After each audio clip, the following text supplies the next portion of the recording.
Ladies and gentlemen, it is always a pleasure to have you. Welcome to today's lesson on entrepreneurship education. Our title, our topic today is creativity and innovation. I'm Sylvester Odundo from Friends College, Kaimosi, a trainer there. My email address is odundosylvester54 at gmail.com and my number is 0706248870. Let's dive into this big sea of creativity and innovation. Let's look at the introduction, and what we want to look at is the creativity and innovation. And we can say that customers' tastes and needs are continually changing. And because they keep on changing, then there is a need for the entrepreneurs to think of new ideas and better methods of running their businesses in order to satisfy the customer. Creativity, therefore, and innovation are key to generation of such new ideas and methods of improving goods and services to meet the customer's need. Now, the diagram that you can be able to see, we are seeing two people. One is a creator and the other one is an innovator. A creator has a loop, has a wool, which is interconnected. It is actually a network of that wool. But then we are seeing an innovator using a loop just to make sure that that particular thread is orderly placed in that particular loop so that it can be able to be used. And that actually depicts the work of the creator and an innovator. An innovator uses an existing idea to make use or to make it better in terms of service or a product that he may be able to come up with. Now, when we are talking about creativity and innovation, then it is very important for you to note that creativity is the ability to bring something new into existence. It is also the ability to think and act in a new way, and this normally is done through the process of germination, preparation, incubation, illumination, and verification. We're going to be talking about that process in a while. Now, when we're talking about innovation, we are saying it is the process of doing things in a new way for value addition. We can also say it is just that kind of a thinking in a way which is creative about something that is already existing, and therefore innovation transforms creative ideas into useful application. Let's talk about discovery and innovation. These are very closely related terms. And discovery, it is the making known that which has been in existence but whose uses have not been perceived. And that's why you can be able to see on the far right there is a magnifying glass versus a bulb. Magnifying glass depicts discovery, while the bulb is an invention. Now, when we talk about invention, we are saying it means bringing something new that has not been in existence into existence. It is the act of creating or producing by exercising of the imagination and have no prior existence. For instance, cellular phones that we are using today, or the money transaction that we have been having via M-Pesa or Airtel money, those are inventions. Let's look at the processes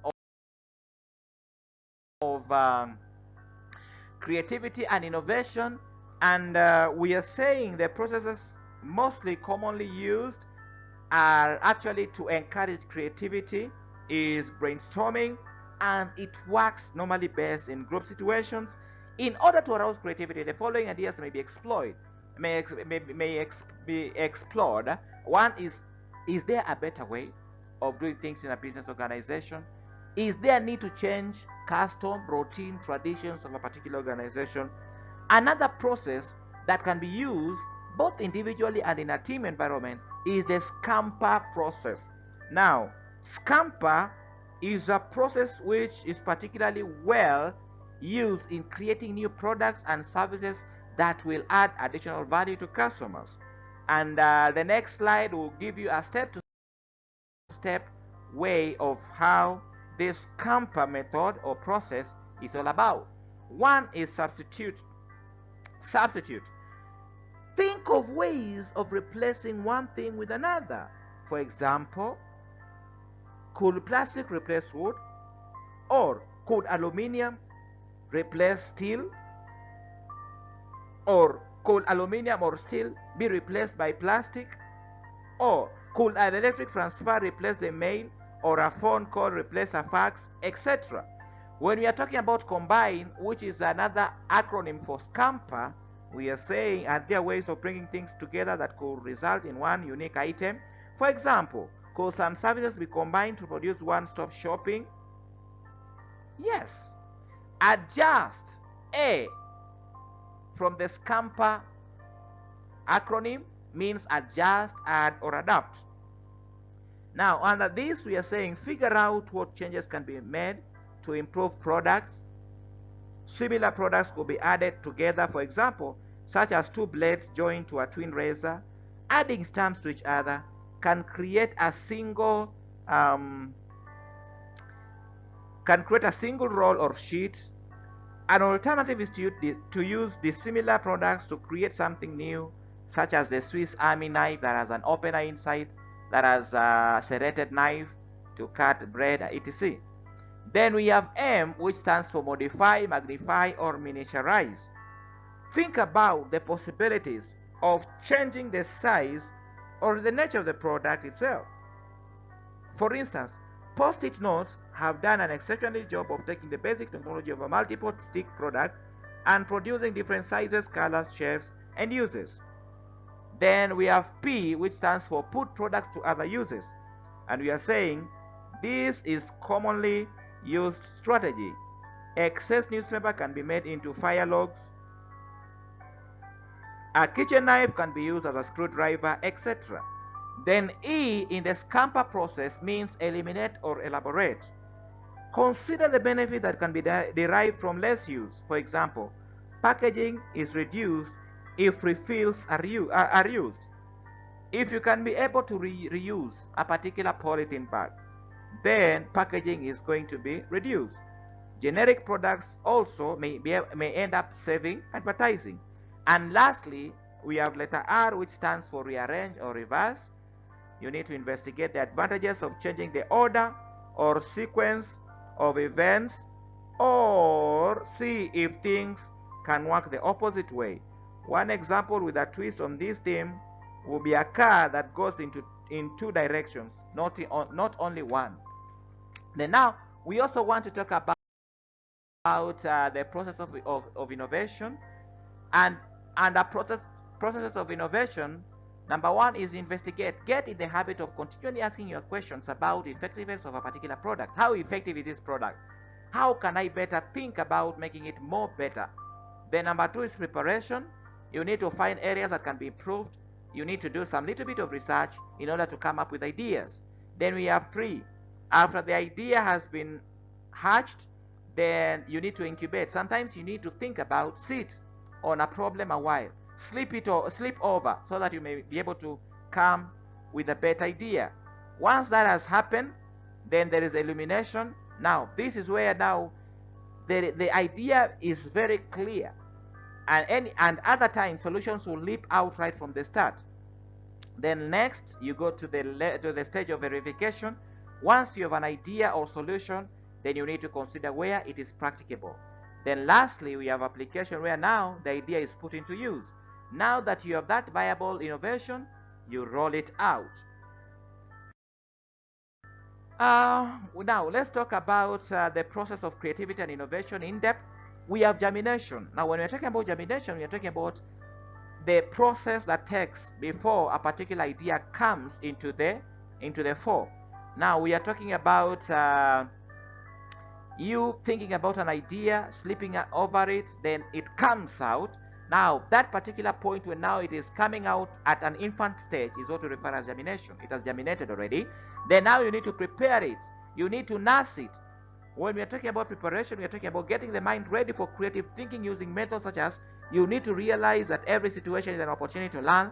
You need to read on a variety of topics and subjects, create a file of interesting articles, develop the ability to listen and to learn from others, attend professional trade associations meetings, in order for you to brainstorm with others so that you can be able to have similar interests and also learn how others have solved a particular problem.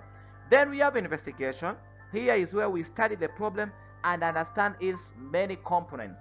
Then we have transformation, where a particular idea is transformed from point A to point B so that it looks a little bit different. Now here we are saying that you need to identify the similarities and differences in the information that has been collected. Incubation means the subconscious needing time to reflect upon a particular information that has been collected.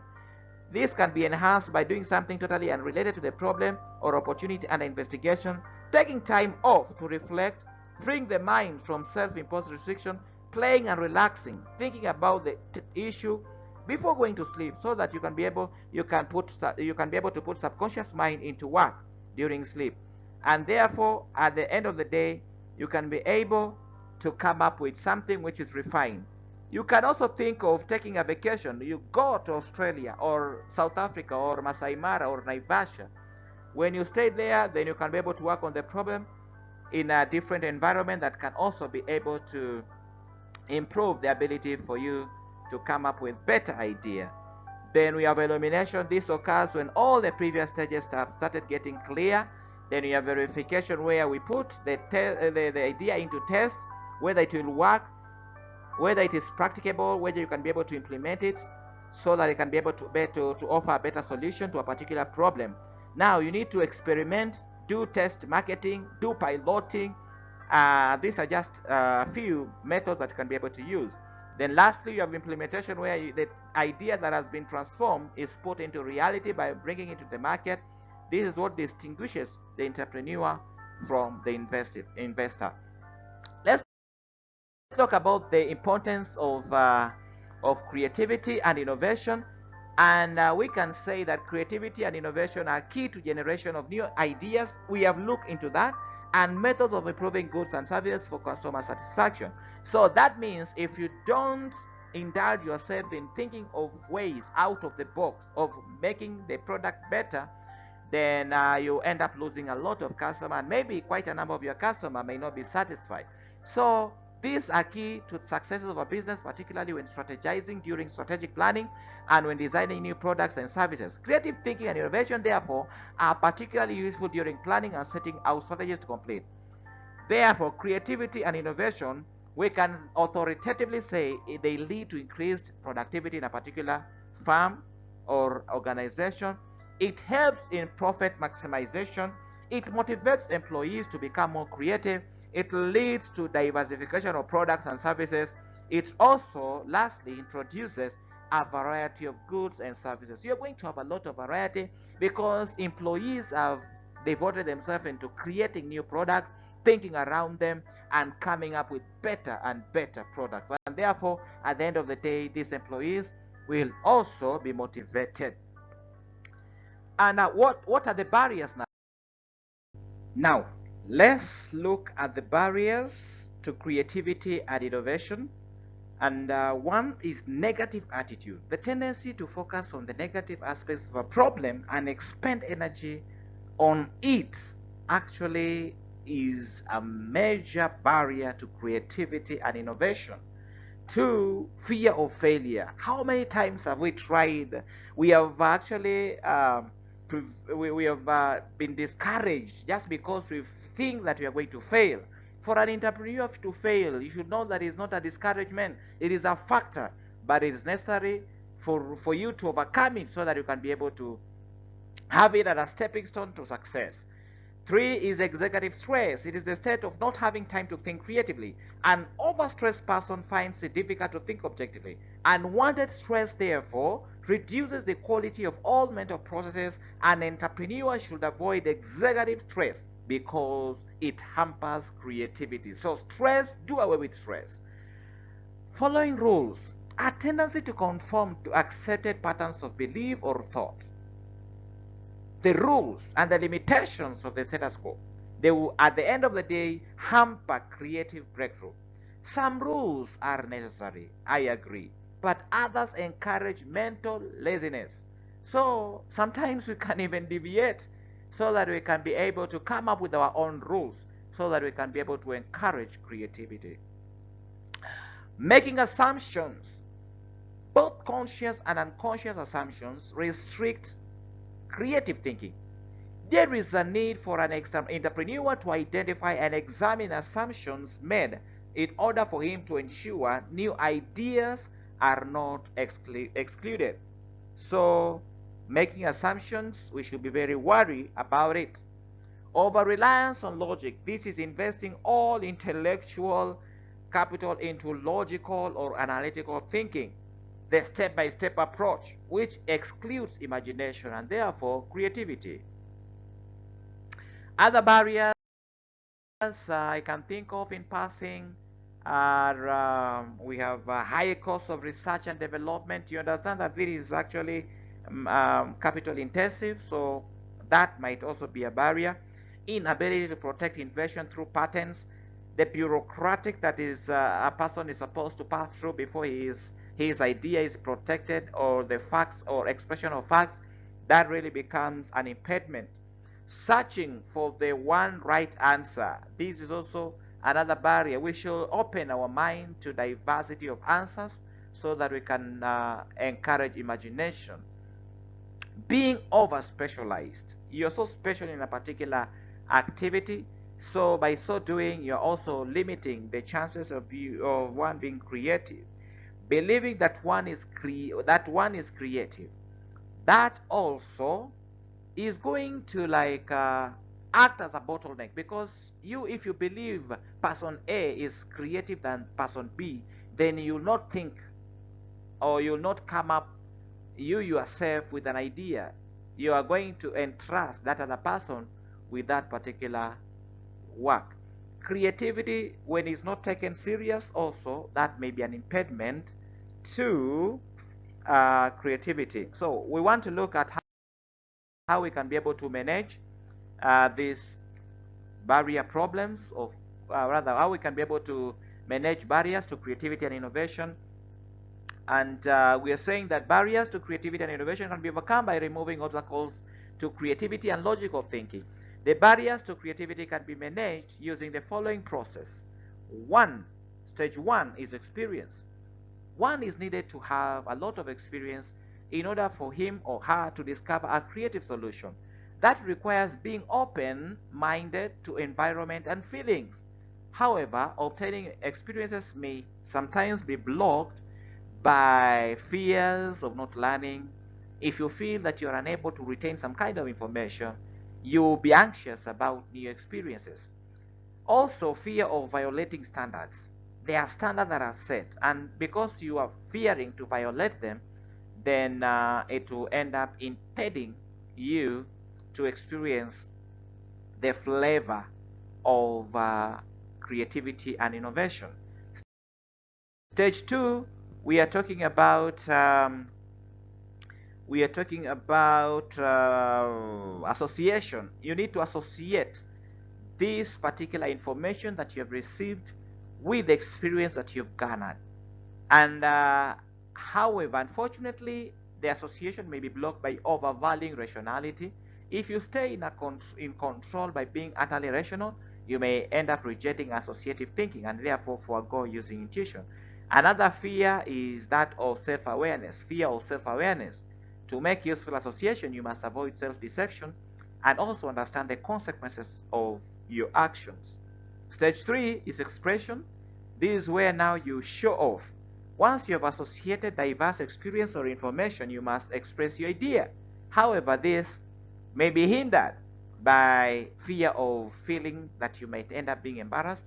If you are uncertain of your abilities, you fear criticism, or you fear speaking before a group or certain individuals, you have difficulty bringing ideas to light. And another impediment or another obstacle is fear of assertion, and when you're just about to express, that you feel if you express what you feel, what is going to be the reaction of people? Are they going to still like you, or you find yourself in trouble? Then we also have the stage of evaluation, and this is very important, where people would undervalue the ideas if they are not creative, and some will always stand in the way of your evaluation process. Because one, there is that fear of humiliation. If you rate your solution highly and other people think it is rotten, then you find that you look like a fool before them. And also, if you fear rejection, on the other hand, if you're negative about your own solution, then you don't expect any other people to support it. They will ignore it and you yourself. Then we also have a perseverance, which is very important, and the last stage of this endeavors to break barriers to creativity and innovation. And we are saying in our perseverance that original ideas and products are fun. But unless you persevere, my brother and my sister, you are not going to make it successful. Fear of failure is an impediment. What if you carry your idea to completion and find it's not as good as you thought? That is a question that you might end up asking yourself. Or lack of rewards. Much of your critical activity is probably motivated by the admiration of your creations, is motivated by the admiration your creations inspire in others. But if there is no reward, maybe that might end up causing you may not be able to manage the barriers to creativity and innovation. Now, other ways that you can be able to manage the barriers to creativity and innovation in passing is budgeting for research and development. It is capital invested, this venture, and therefore you need to budget for research and development. You also need to strengthen public institutions that are helping in the process of getting patents, such as KIRDI, such as KIPRI, such as WIPO. These should be strengthened so that it can be able to support ideas and innovations. Then also we need to think of rewarding creativity. We need to promote creative training and mentorship programs. We need to avoid mental blocks. Anything that can be able to block your mental capability should be avoided. Being systematic in your intelligence, being a problem solver. You need to think of a problem and think of ways and brainstorm of how you can be able to solve it using locally available materials. Approaching issues from different angles. Not always A should always be the answer will always come from A. It can also come from point B or from get C. You need also to focus on end result rather than the means, because sometimes means might be very expensive, but the end result is very, very encouraging. So you need always to think about the end result, not the means. And lastly, you are saying you need to embrace divergent views. And as always, it is always pleasure. It is always an honor to have you on this program. We welcome you to yet another lesson. It is a big thank you. And please share this information to others and subscribe. Goodbye for now. Bye.